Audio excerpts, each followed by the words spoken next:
Hello नमस्कार, good morning, welcome to दृष्टिकोण IAS. तो एक चीज़ जो है पूरे जो है भारत में काफ़ी दिनों से ये विवाद चल रहा है, वो है उपराष्ट्रपति जी के स्टेटमेंट को लेकर के।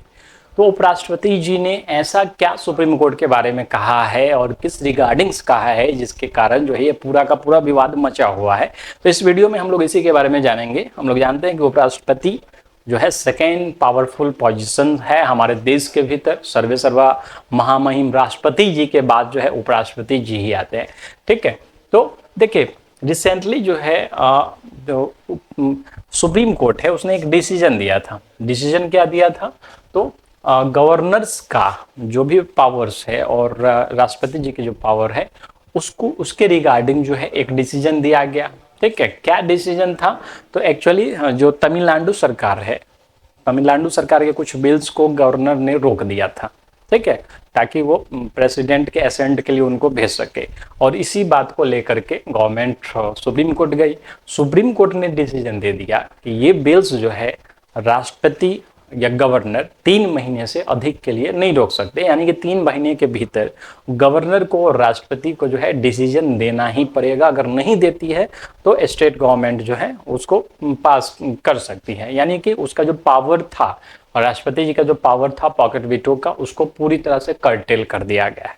ठीक है, प्रॉब्लम्स यहाँ पे नहीं है कि सुप्रीम कोर्ट के तरफ से गाइडलाइंस जारी किया गया है कॉन्स्टिट्यूशन को लेकर के, लेकिन सबसे बड़ी प्रॉब्लम्स है कि सुप्रीम कोर्ट की जो सुनवाई हुई और जो डिसीजन दिया गया वो कहीं ना कहीं एक सीमा को दर्शाता है कि जो जजमेंट है यानी कि जो न्यायपालिका है वो अपना लिमिट क्रॉस कर रही है। ठीक है, तो उपराष्ट्रपति जी ने आर्टिकल 142 का हवाला दिया, 142 का हवाला दिया। 142 जो है सुप्रीम कोर्ट के पावर से रिगार्डिंग है कि सुप्रीम कोर्ट जो है इंटरप्रेशन कर सकती है कॉन्स्टिट्यूशन का, और जो भी मैटर सुप्रीम कोर्ट के सामने लाए जाते हैं उस पर जो है डिसीजन दे सकती है, चाहे वो मैटर कोई सा भी हो। ठीक है, उसी का बार बार जो है सुप्रीम कोर्ट के द्वारा यूज किया जाता है। और इसी पे जो है इसी आर्टिकल के बारे में उपराष्ट्रपति जी कह रहे थे कि सुप्रीम कोर्ट के पास जो आर्टिकल 142 है ये सुप्रीम कोर्ट एक न्यूक्लियर मिसाइल की तरह यूज करता है।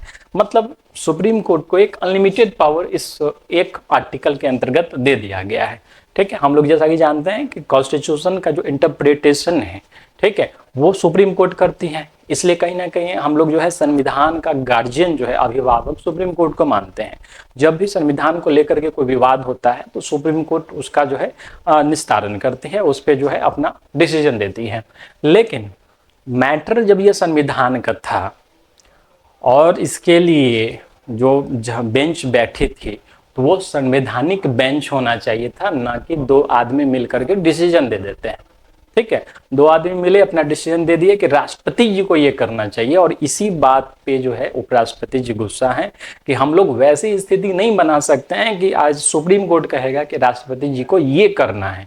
ठीक है, सुप्रीम कोर्ट ऑर्डर नहीं दे सकता है राष्ट्रपति जी को, क्योंकि प्रेसिडेंट महामहिम है, सर्वोपरि है, सर्वे सर्वा है भारत में।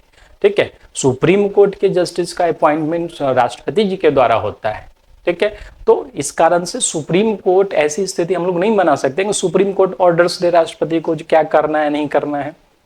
इसके अलावा उपराष्ट्रपति जी ने जो है एक जो भी एक इंसिडेंट हुआ था कुछ दिन पहले, ठीक है, वो उसके बारे में भी जिक्र किया। ठीक है, इंसिडेंट क्या था? तो आप लोग को कुछ दिन पहले याद होगा कि जो है एक जज जो है पकड़े गए थे, यानी उनके घर में जो है काफी मात्रा में जला हुआ गैस बरामद हुआ था।